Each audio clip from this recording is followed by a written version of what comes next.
Hello again everyone, and welcome to my next video.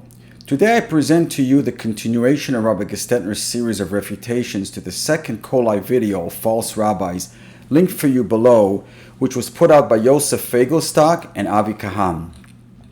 They are the ones, among others, who preach a false version of Jewish divorce law and hurl the great calumny of Gett Abuse against Jewish men.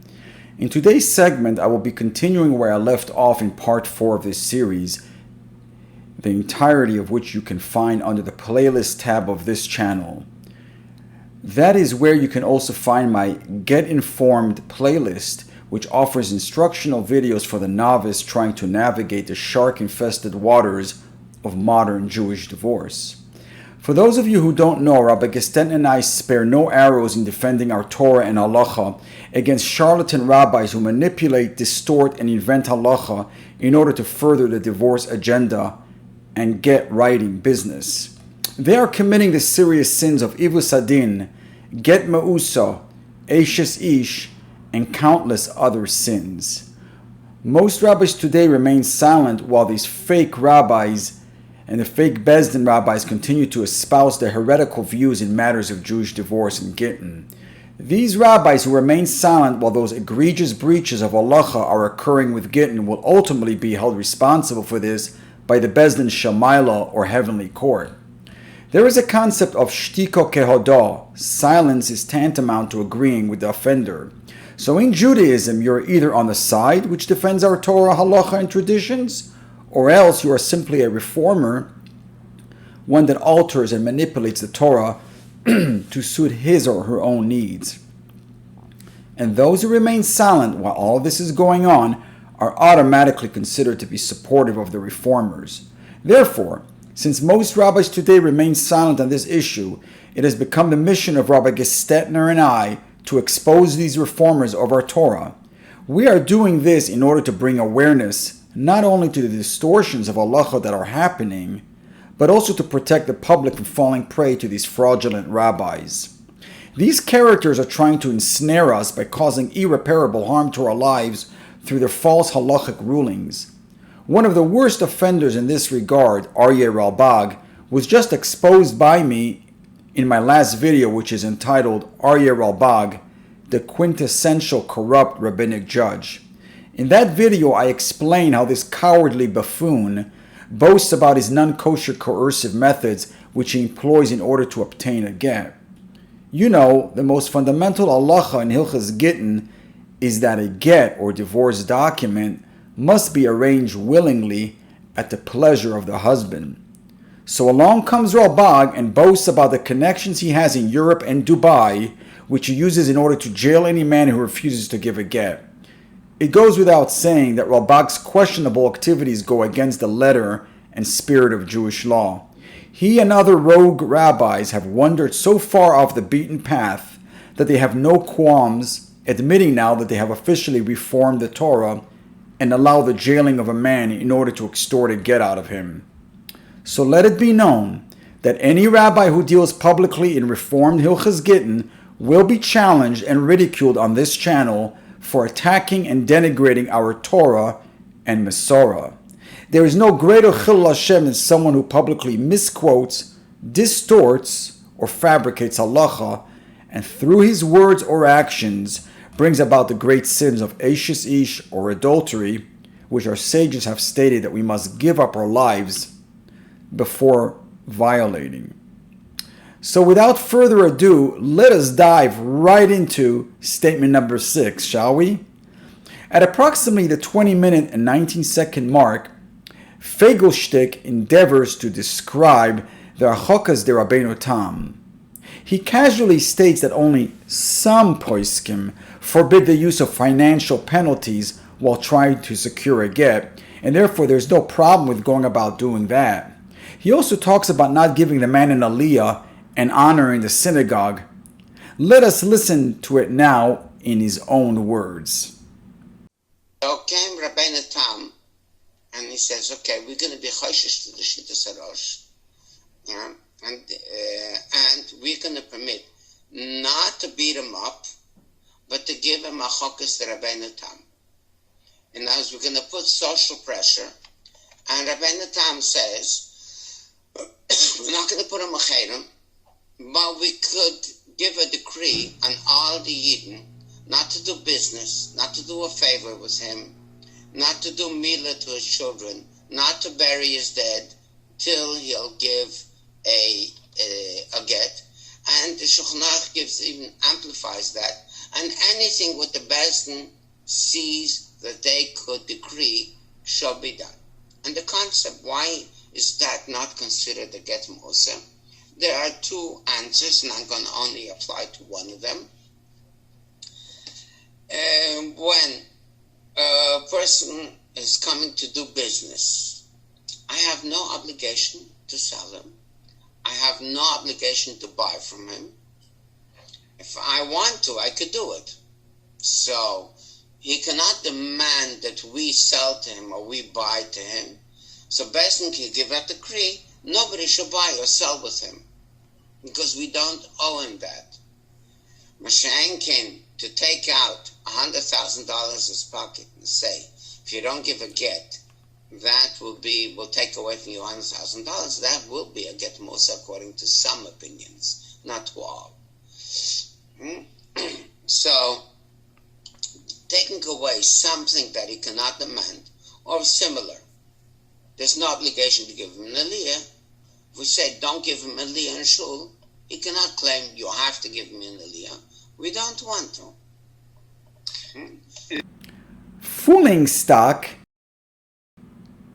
is trying to convince us that when it comes to monetary coercion, there are only a handful of poskim who say that it passels the get. He makes it sound as if the majority of poskim rule that this kind of get is kosher. Well, Rabbi Gestetner comes along and says that this is all a bunch of baloney. He explains that there are two different types of monetary coercion. In scenario A, the woman grabs her husband's assets as collateral until she receives the get, and after receiving the get, she returns those assets to him. Now, even in that scenario, the vast majority of poskim say that the get is invalid.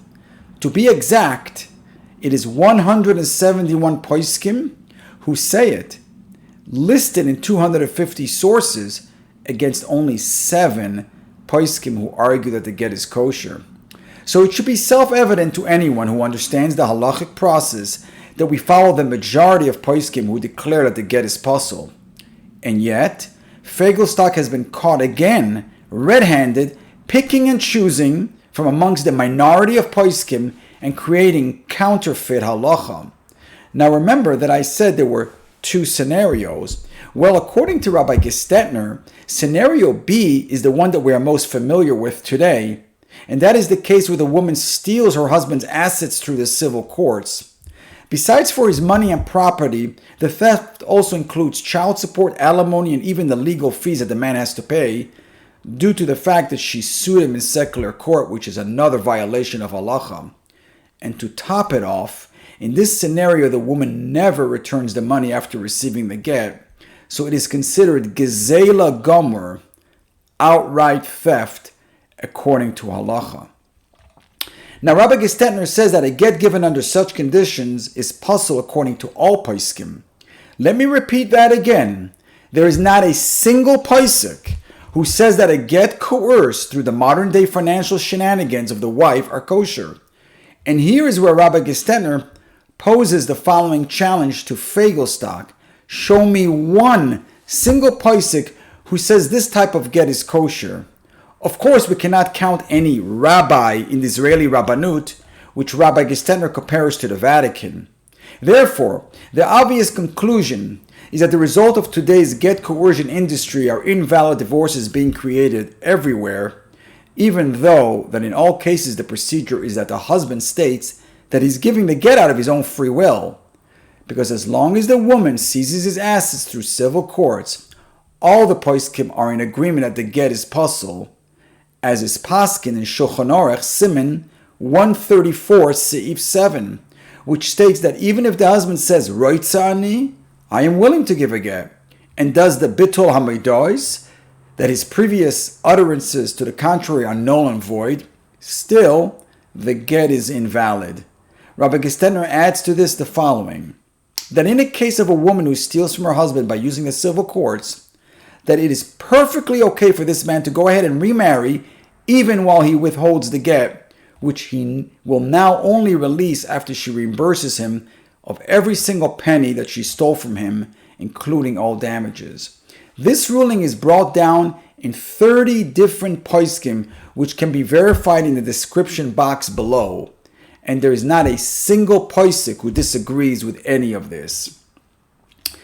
In regards to Feigelstock's idiotic comment allowing the withholding of an aliyah, the privilege of going up to the Torah and shul because the man hasn't given a get, and saying that this idea supposedly has something to do with halochos de Rabbeinu Tam, Rabbi Gestetner has already dealt with this nonsense in statement number 5, rationale number 1, which I covered in part 3 of the series. That is, where Rabbi Gestetner said that the Marik equates such things as withholding an aliyah to public shaming, and that Feigelstock ignores this. But you see, in reality, not only is public shaming not considered part of the halochos, but it is considered outright coercion, no different than beating a man with a baton. So the idea of preventing a man from getting an aliyah is an attempt to coerce him into giving a get, only renders that get invalid. We now move on to statement number 7. At approximately the 21 minute and 30 second mark, Feigelstock claims that the Marik allowed the halochos and says we see this from a case that the Marik was involved in. That is a case where a man was engaged to a woman and then the woman refused to consummate the marriage. Feigelstock then goes on to explain the rationale of implementing the halochos, which according to him is punishment towards a man going through a divorce who is guilty of not fostering enough ahavas Yisrael, or love for fellow Jews. Now let us listen to the words of this clown. And this is a Marik. The story where this came from, that there was a girl that was an arusa. She was only engaged, and he didn't want to marry her. And he said, you can't leave her like that, because there's no future. So Rabbeinu Tam applied the halochos Rabbeinu Tam to force him to give a get, and said that's not a get mosa. And these social pressures are something that I didn't invent. It's a tikkun of Rabbeinu Tam. He put it out, and it's a Ramah and Shulchan Aruch without anybody arguing on it. And the concept why it's not considered a get mosa, because he cannot demand these favors al pi halacha. We are gone, it's a nice gesture from Avos Yisrael, so we can say to him, a person that's making another Yid suffer, you're not applying the mitzvah of Avos Yisrael, so we're going to make you feel what you're doing to this other Jew that we are trying to defend. Now remember that Feigelstock just mentioned a case of a newly engaged woman who balked at completing the marriage ceremony. He's referring to the old days when a couple went through the Eishes ceremony, which means the man was mekadesh her, and she became an Eishes ish gemura, even though they had yet to stand underneath the marriage canopy. Rabbi Gestetner points out that Feigelstock intentionally left out the rest of what the Marik stated in that case of the rebellious engaged women, which is that the man can take the law into his own hands and deny his fiancée a get until she compensates him for the shame she has caused him by not marrying him or by not consummating the marriage. Moreover, in spite of the rule that we don't judge dine kenosos or penalty laws in our times, the Marik says that in this case the man is only asking for compensation for shaming in response to her demand for the get. So now just imagine for yourselves how much more the shame would be if she left him after being married to him for a while, as the women are doing nowadays by saying Moasalai, he's repulsive to me. Or even worse, her leaving the marriage after children are born. Ask any divorced man in this situation and he will describe for you in excruciating detail what the ramifications of this shame are for him.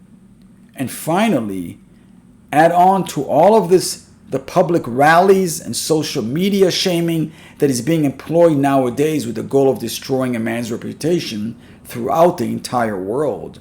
So just imagine how much more so are the women and their handlers liable according to halacha. In addition to all of this, from this very Maharik that Feigelstock quotes, we have the biggest proof of all that shaming someone in public is not considered part of the halochos. That is because this very Maharik allows the man to make monetary claims against his wife due to the fact that she shamed him. Now, if shaming him was allowed as part of the halochos, then certainly the Maharik would not have allowed the man to make monetary claims against her, since the shaming would have been legal. But according to the Maharik, not only can he sue her for shaming damages, but he can even get remarried on that basis.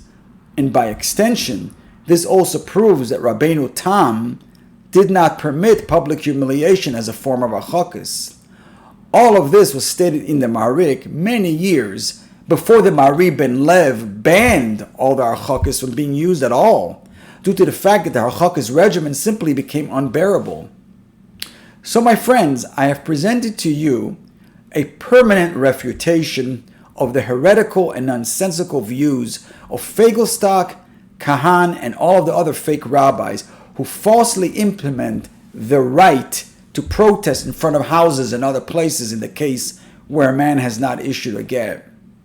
In conclusion, Rabbi Gestetner points out that in the prevalent case today of a Moredes Bemoasalai, a rebellious woman who claims that her husband is repulsive, that her husband can take the law into his own hands and withhold a get from her for eternity, or if he remarries, he can withhold the get until she reimburses him for his public humiliation. And he can do this without the need of even going to Beis Din, and there's not even a single posek who disagrees with this ruling.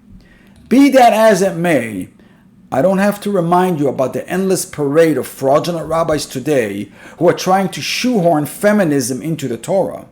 They are doing this in order to keep up with what is fashionable and what is politically correct, so that they can keep filling up their coffers with large donations.